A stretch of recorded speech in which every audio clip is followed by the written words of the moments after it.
welcome back to another Angel of Cups podcast. We are going to jump right into our topic today because I have quite a bit to get into before we wrap summer up.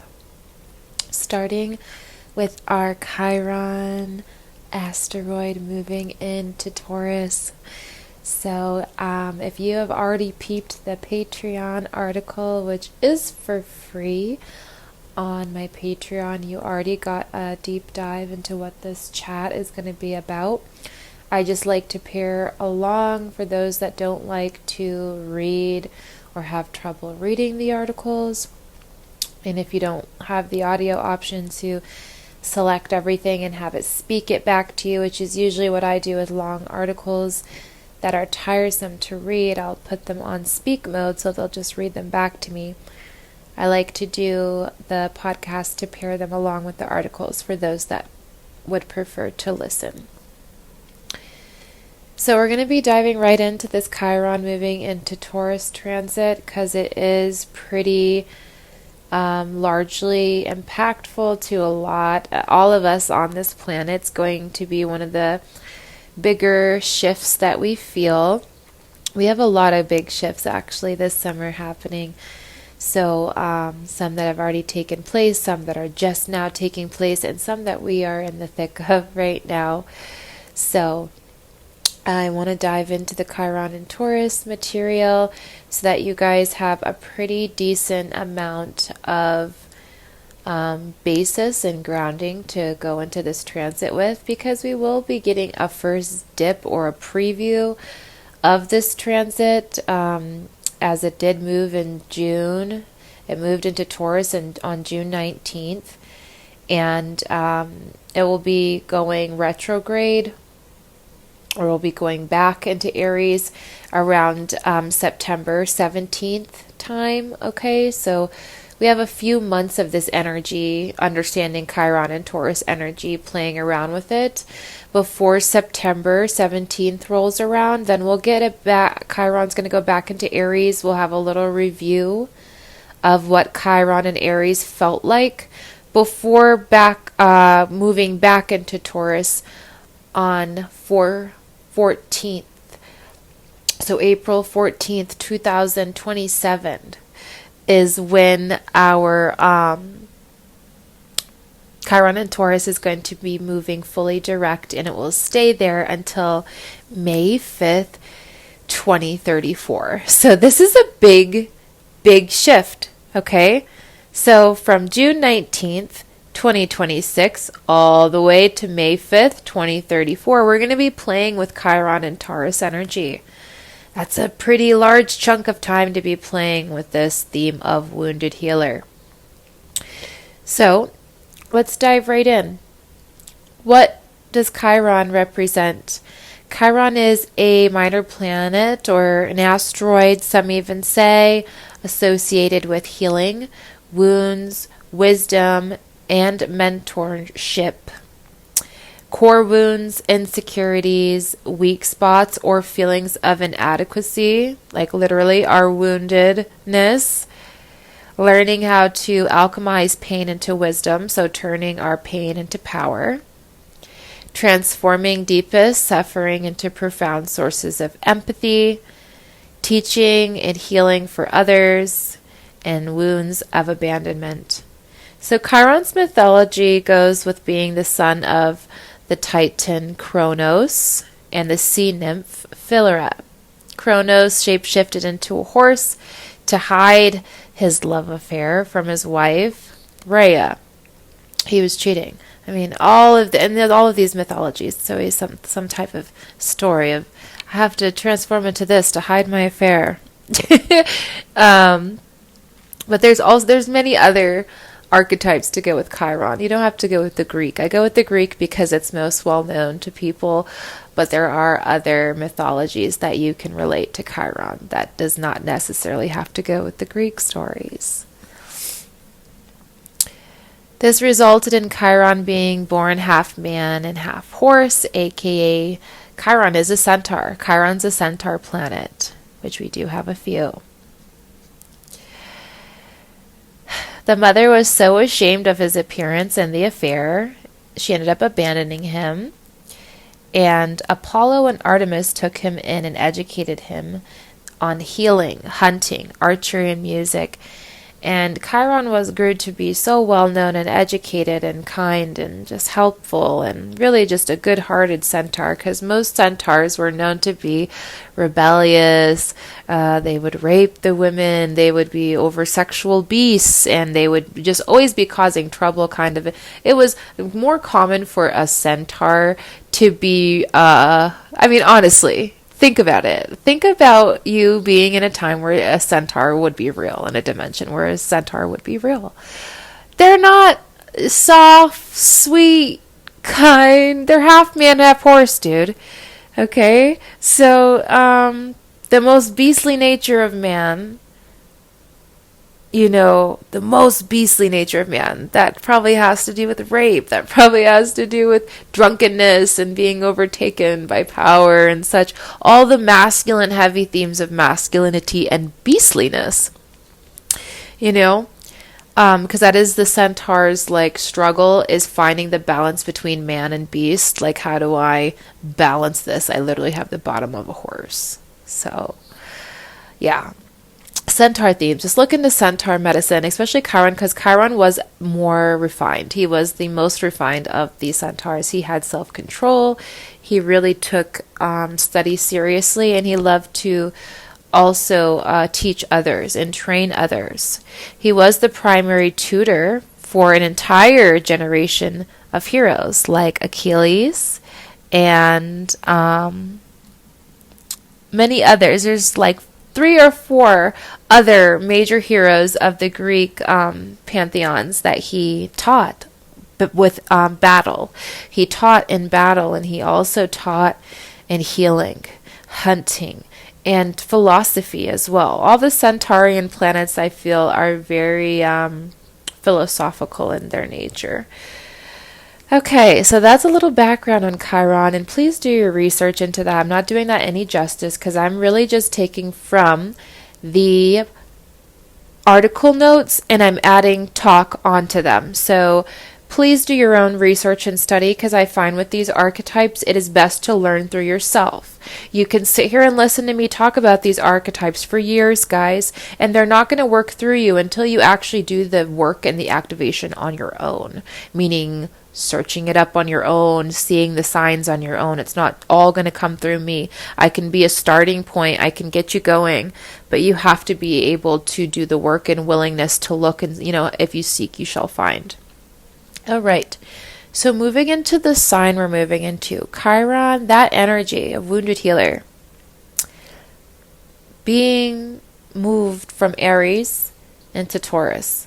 So from fiery, first sign, cardinal energy, masculine, to earthy, grounded, second sign, stability, centric, fixed Taurus. So as I said, Taurus is an earth sign. It is the first earth sign as well. It's fixed with its quality, so that means it is, or its mode of operation is fixed. So along with Leo, Aquarius, and Scorpio, Taurus is fixed in nature, meaning that it really likes to maintain routine and keep the schedule of things going routinely. Taurus rules over the second house, which is the house of possessions and belongings. And also old life, like karmic belongings, things we carry from life to life as well. Taurus rules over planet Venus along with Libra. Taurus rules over the tangible things, the sensory experiences, the body, as in the 3D physical earthly body, and the body of the earth, and body and earth awareness as well.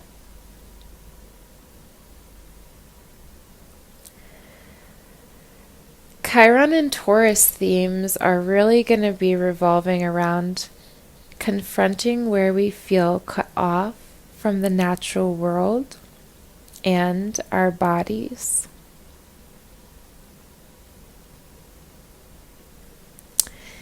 taking better care of ourselves and our 3D bodies, rethinking unsustainable practices and extractive systems that harm the earth and our bodies, and really rethinking how to do things in better ways that are more beneficial for our earth and our bodies as a whole. Also learning, a big part of Taurus medicine is discomfort is a part of the healing process, and facing what hurts without judging it or making it disappear in order to grow. And this is something I find really beautiful about Taurus medicine. Taurus has this ability to be present with you. Taurus energy has this ability to stand with you and just be with you. I'm thinking of that friend that you can just go to when something's going really wrong and you don't want to talk about it, but you want company. Do you know what I mean? I'm one of those people. I'm a Scorpio, so I have a lot of South Node, past life Taurus. I've been a Taurus many lives, we'll say. And being able to sit with someone when they are in pain and kind of telepathically work with them without them having to even say a word is really powerful medicine, in my opinion. I think it's one of the most beautiful things you can do is have someone feel comfortable just in your presence. And that's what Taurus gives. Taurus really gives the comfort of presence, even especially during the most uncomfortable moments. Taurus is like that warm cup of soup that your mom has made you and stuck it in the microwave or in a warming dish in the oven, so you know it's right there when you get home. It's that safety, it's that comfort, it's going to bring you back to your body. That's what Taurus is. Taurus is like that cathartic release, and it holds you in the messiness. It's the opposite of Scorpio. So Taurus can handle depth. And Taurus rules over Venus with Libra. So I'm going to be hyping up this transit big time, because I'm a big fan of Libra. I'm a big fan of Taurus. I'm a big fan of Venus, baby. I'm a big fan of presence in the hard moments, because those are when people need holding the most. And a person that can hold someone during those types of moments when most people would just leave and not know what to do, that is beautiful medicine that is so underlooked. But I'm going to make sure during this Chiron and Taurus transit, I have until May 5th, 2034, okay? I'm going to make sure that this Venus medicine is really landed, because this is what we're wounded and we're healing from. So the best healers during this time, the best people that are going to be looking forward to this time are going to be the people that have been through this wounded healership of the themes of Taurus, of the themes of our body, of the themes of our health, going through health crises alone, going through major health crises that no one else understands, that was life-changing. Those types of things are all going to be, things where those people that did go through those wounds can step up now. If they did come out on the other side stronger, they're going to be able to bring wisdom to the people through this, because a lot of people are going to be struggling with themes of the body, themes of the 3D, financial, because everything's changing. Everything is restructuring back to crystalline. Excuse me. Yes, the planet and the waters, returning them back to the original crystalline architecture. That's going to take some work and some addressing of the 3D structure that's out of alignment and why it's out of alignment. because it's unsustainable for this planet, and it was never meant to be sustainable for this planet, okay? We have to work with this planet, and we have to work with her architecture, her natural form.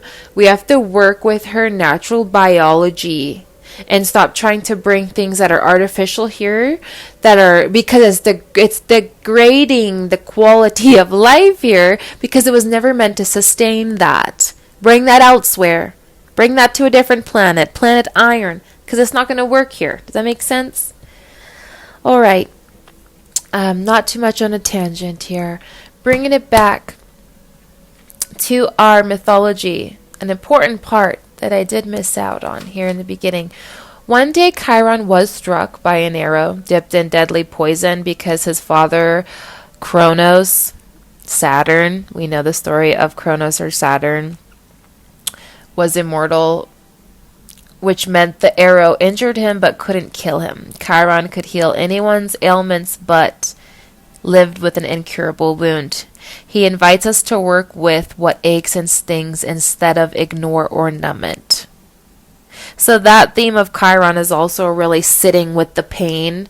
And those of us, I'm really speaking to those of us that know, sitting with there, you can't escape the pain or the lesson. There's no way around it. You gotta go through the fire. There's no way above the fire, around the fire, under the fire. You can only go through it. That's Chiron medicine, is like forged by fire. That's how I see it. And it's like a slow burning heat that grows and actually gets more tolerable as you grow. So moving more into those themes of Chiron and Taurus, what we're going to be experiencing, absorbing wisdom, more on Taurus themes, meaning like, what's Taurus? Taurus, Earth days during Taurus theme, during Taurus season. Resourcefulness, gardening, agriculture, herbalism, environmentalism, anything, literally anything to strengthen your connection to the natural world, aka Earth. If that means throw your phone in the ocean, I'm sure the mermaids would love to play with it. Just kidding. I don't know if they would. That probably wouldn't be too good for the fish either, so don't do that. But have a phone smashing party. I don't know. Do something fun to get back to Earth and in your body with your friends. That brings you closer to the natural world. Make potions, make fairy homes with your kids. The Fae love the children, so make sure you're supervising them and play with the moss and build little fairy homes for them. And they will be gracious to you in return. Unplug from technology and get out into the nature more. Grounding will become ritual for many. Forest bathing, etc. Look into these rituals of grounding and different ways to ground. Simply a picnic with your friends is really cute. And finding a cute recipe on TikTok. They have, like, where I use TikTok is for places to eat, ideas to try eating. It's perfect for ideas. So get creative with your folks and do amazing things with nature, because the elementals love this. The elementals love to see us enjoying this planet as we should. The elementals love to see us frolicking and laughing and picking up our trash and singing and dancing together. You think Bigfoot wants to see people unhappy and the earth dirty and, people not taking care of the environment and making the water so filthy? No. Of course it's going to make these elementals upset, because they're like, this is my home too. Clean it up. You guys don't care about us, obviously.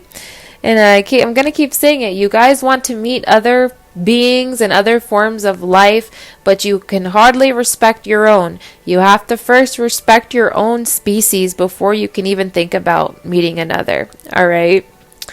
Rules. Those are rules to meeting other star nations. You have to have like certain levels of respect or it gets dangerous.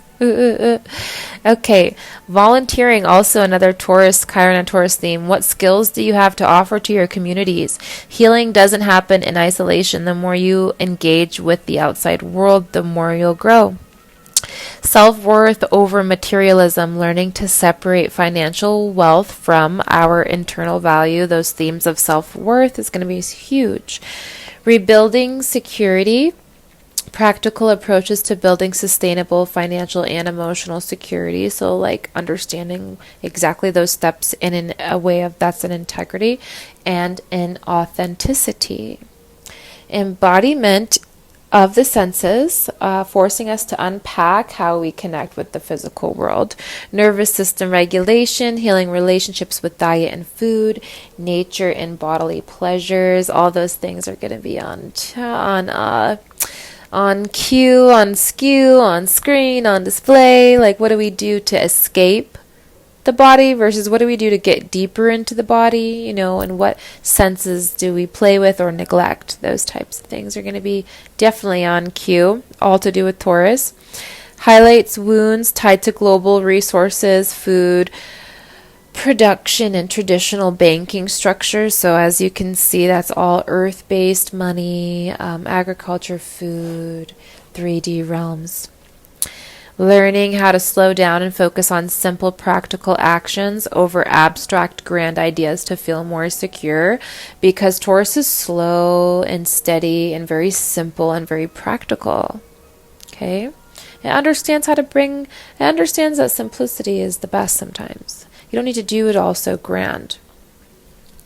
Embracing discomfort to acknowledge vulnerableness as the first step in turning scars into wisdom. So that's a really big thing, is not being afraid of the scars and running away from them because they're so ugly.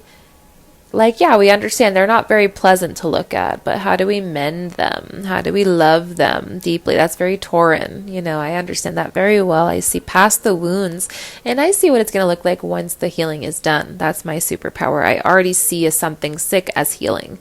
So when someone views something sick as healing, that's already applying healing remedy versus someone seeing you sick when you're sick, and that's adding more sickness.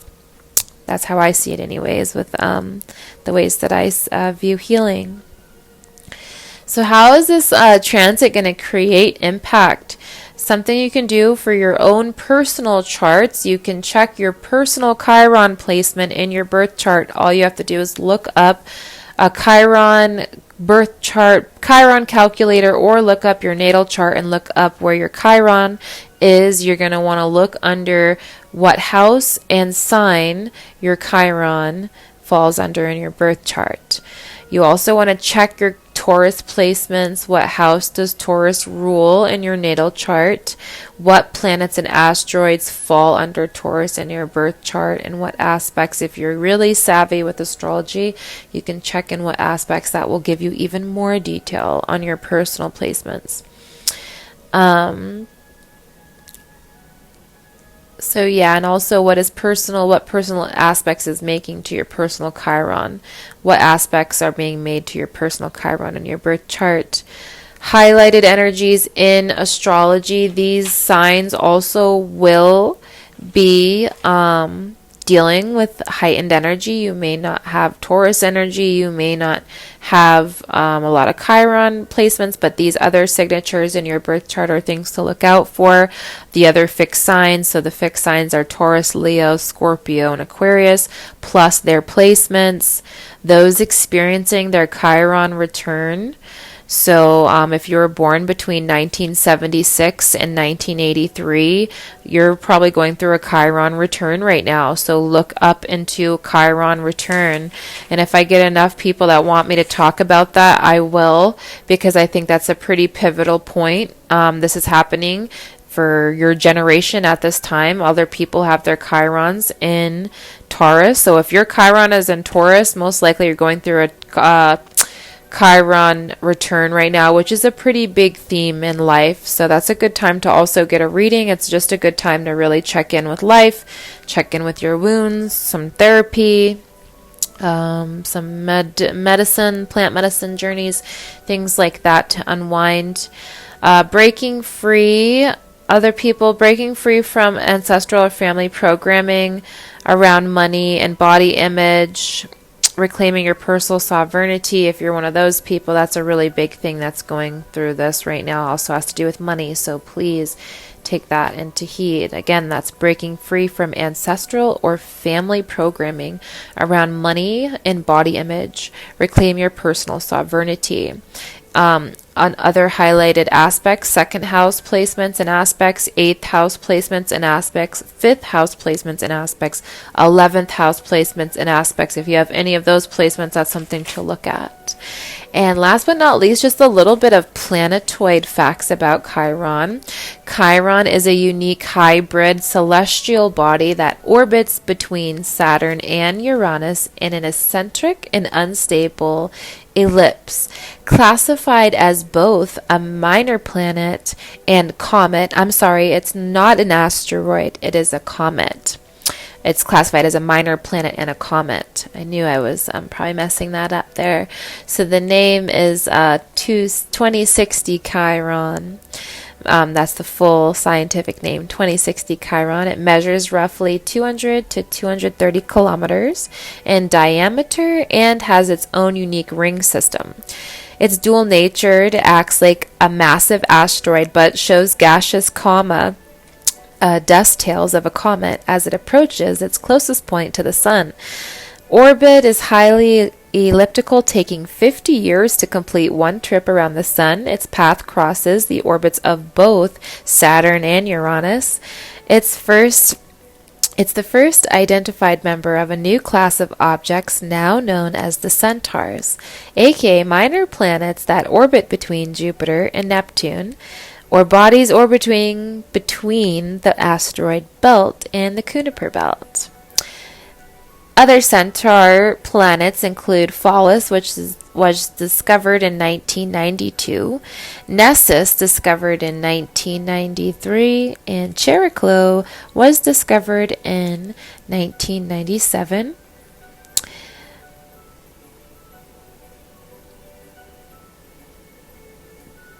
Chiron is the rainbow bridge between structured and restrictive Saturn, plus liberated and rebellious Uranus. Chiron pushes you to integrate extremes and find wholeness. Alright, so yeah, this is a pretty big theme for us as planet Earth. We're getting back to the Earth, basically. We're getting back to what it means to be human. How I see this is we're getting back to what it means to be human.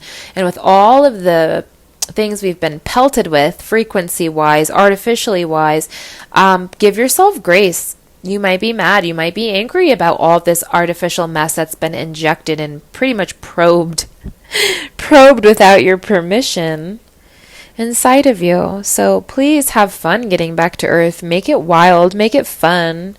Make it pagan, the good kind of pagan. Oh no, we're done with the cannibalism and all that weirdness, okay? I'm not going to get into that. This is not what this is about. But have fun, dance under the sky nude, dance around the fire with your friends in lingerie, have raspberry wine under the oak tree and write poetry all day. Make out in a canoe while it's raining, do the most beautiful, sensual things, because that is what Chiron. We're wounded healing through this, so it's going to be messy. So please make it messy, all right? I love y'all so much. Blessed Chiron and Taurus transit and blessed rest of the summer. I'll have quite a bit of talks coming at you. We have a lot to talk about as far as the planet goes, so my mic is on for that. I'm wishing you guys so much love. We are in between eclipses right now. Our next eclipse is August 27th. I believe it's a Pisces one. So, be tender. Be tender, be loving, be graceful with yourself, with others. It's a very emotional period right now, everyone. Sending you guys so much love, sending you so much peace. And may you and your folk all be well, healthy, and merry. Happy cleansing, happy healing, and happy grounding. So much love to you and yours. Namaste for now.